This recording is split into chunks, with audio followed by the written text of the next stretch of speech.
Hey there, folks. It is Rob from Rob's Nightmares. Welcome to a brand new Franchise Frenzy video. Today, we're going to be ranking the Part 6s. I started with 35 franchises, and I am now down to 16, so we're getting down to the nitty-gritty here. This challenge was created by the Horror Man and Horrific Nightmares Jam. Definitely go check out their videos, as well as anyone else who is participating in this challenge. It's been really fun. So, hope you enjoy this. Let's get started. We're going to go 16 to 1. Number 16 is Resident Evil, the final chapter. I don't really care for the Resident Evil films that much. I like the first and third movie. This one being the final chapter, the twist is so ridiculous. When I was watching, I'm like, really? I'm like, this is the big reveal. That's all I'm going to say. There is a twist that happens, and you're probably going to be like, well, what? But yeah, it's mindless action.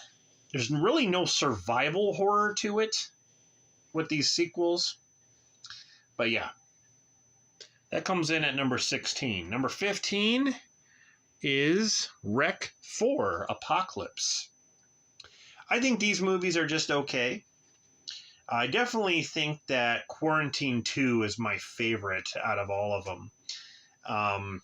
That one just never gets talked about. But this one's okay. I definitely think it's worth a watch. I have it here on Blu-ray. All right, number 14 is Wrong Turn 6, Last Resort, unrated. I would call this like a softcore porn movie because literally there's like a sex scene in the beginning, there's sex scene in the middle, and it literally ends with a sex scene, which I'm not complaining, but I don't know. I just didn't really care. Like, my favorite Wrong Turn film is Wrong Turn 2. I love the first one as well, but yeah, I don't know. This one just didn't really do it for me. All right, coming in at number 13, we got Dominion, prequel to The Exorcist. This is definitely not my favorite of the sequels, even though this is a prequel. I just think this one is okay. You don't really need to watch it, honestly. It's just there. That's all I can really say about it. Number 12 is AVP, Requiem, unrated. I've talked about this movie before. I think it's okay. It is dark, and I get why they did, the whole darkness scene, but I still think they could have done better. But that's just my opinion. Number 11 is The Predator. I was disappointed with this film. I saw this in the theater, and I kind of felt like they did the characters. I don't think they did the characters justice. I didn't like the big CG Predator. I liked the regular Predator that is in this movie. The big CG Predator, it kind of took it. I don't know. It kind of took me out of the film, because there's times where it just looked really like too fake compared to the regular Predator, which was practical. I don't know. I don't know why they had to do that. And then those Predator-like dog creatures, there's scenes that it looked just so bad. And it probably looked worse in the theater on the big screen. I guess you don't really notice it that much when you're watching it on a regular TV, but on the big screen, you definitely noticed it. So. All right, number 10. We are on top 10 now. Is Freddy's Dead. This probably would have been lower in this ranking, but there are some things that I think are, fun about this movie, and I've talked about it before, but I don't know. I really the cover to this movie is one that I'll never forget. I always see this in video stores when I was on VHS, and I just remember being like kind of freaked out. It almost looks like Freddy's trying to grab you I don't know what it is. Like, I always love the cover. Number 9 is Hellraiser Hellseeker. This is one that no one really talks about when it comes to the Hellraiser series, and I do like it. But yeah, that's all I'm going to say about it. Definitely check it out. Number 8 is Land of the Dead, George A. Romero. This is the next one in line for George Romero directed films. The last one was Dawn of the Dead remake, which came out before this. So Land of the Dead is kind of interesting. You know, you have that city that's surrounded. It's like a gated community where on the outskirts there are people trying to survive with zombies, but then in the gated community there's people trying to, you know, live their lives, and there's the rich and stuff like that, and the zombies obviously break in, and it's pretty interesting. And then you have this head zombie right here on the cover who kind of communicates with the other zombies. He like grunts and they like follow his lead, which was also interesting. All right, number 7 is Tremors, A Cold Day in Hell, otherwise known as Tremors 6. Never in a million years would I thought we would get 6 Tremors movies, but let alone we have 7. But yeah, this one, I think they get fun after a while. You know, Jamie Kennedy's in it. It's kind of interesting because, you know, it takes place in the Arctic tundra. This is like, I don't know, like I feel like it's just fun. That's all it is. These movies at this point, you don't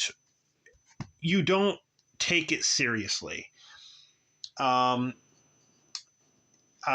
is like a horror comedy, and you know they have like the ass blasters and stuff. It's just fun.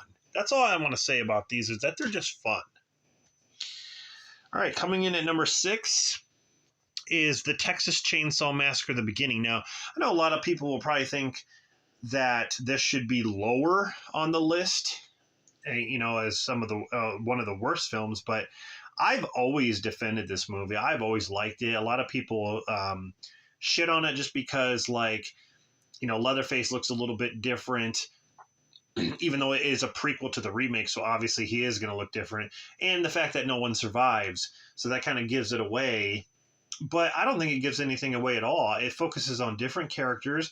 We have R. Lee Ermey, who becomes the sheriff, and you find out how he becomes the sheriff.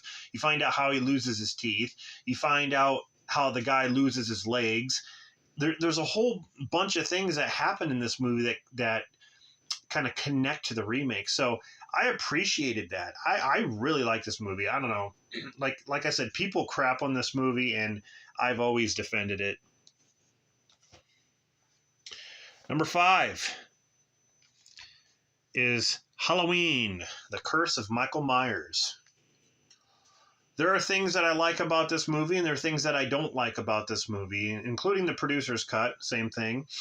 But I do like the way Michael is in this movie. This is actually one of the goriest, you know, when it comes to the original series, one of the goriest Halloween films. And I don't know, I like the music by Alan Howarth. And yeah, there's some good stuff here. Number 4 is Saw 6. Now, before I always talked about how my favorite Saw movies were the first 3, and then afterwards, you know, I didn't really care for the sequels except for Saw 6. I thought Saw 6 was actually pretty good, and it still holds up for me. I like that whole merry-go-round segment. That's pretty cool, with the shotgun. And I don't know, there's a lot to be loved in this. The traps are pretty awesome, and I do like the story. So, number 3, Friday the 13th, Part 6, Jason Lives. This is basically the return of Jason, because in Part 5 it was Roy. And in this one, he gets resurrected. Jason gets resurrected like Frankenstein. He gets resurrected by a bolt of lightning. And this is the start of him being a corpse, the corpse Jason. And yeah, I've always loved this film. I like the fact that it's the camp setting with actual campers and counselors. So that's really cool. And Tommy Jarvis and all that stuff. Like, yeah, this is definitely a great one. I know a lot of people would probably expect this to be my number one, but it came close. Number 3 is Better Than Nothing. All right, coming in at number 2, I'm just going to throw this down here in my collection here. Curse of Chucky. Now, I've told a lot of people that I have a huge love for this film. I felt like it brought us back to the roots of, like Child's Play or Chucky. Kind of went dark again. And it just felt like a Child's Play movie. I love the whole chili scene where you don't know who's going to eat the chili with the rat poisoning. That's a great scene, very intense. And yeah, I love this movie. It's definitely better than Bride and Seed of Chucky, even Cult of Chucky, but it's great. So that's number 2. And my number 1 is Scream 6. Yes, I was blown away by this movie. I love Scream 5. This one really blew me away. I love the different scenarios, the fact that it takes place in the city and stuff. That's just really awesome. And I felt like, Ghostface was definitely aggressive in this one. Like, he didn't give a shit. And like, it didn't matter where he was, he would just kill somebody and not give a shit. That's what I mean. Like, he just didn't care. I like the reveal in this. I like they changed a few things as far as like the killers. I want to say like the number of killers. I think that's a good way to put it, which is cool. But yeah, this one really blew me. I wasn't expecting to like it as much as I did. So it obviously proves that I did because it made my number 1. So anyway, I wonder how many other people are going to have this at least in their top, maybe their top 3. So there you go. That is my Franchise Frenzy Part 6 ranking. Stay tuned for next month, in the month of July, the last Friday of July, we are going to be ranking the Part 7s. And yeah, like I said, we're getting down to the nitty gritty. I got 16 franchises here, and we'll see what franchise actually lasts the longest here, and see what the final score will be when it's all said and done. Hope you guys enjoyed this. This is Rob signing off, and I'll see you guys next time.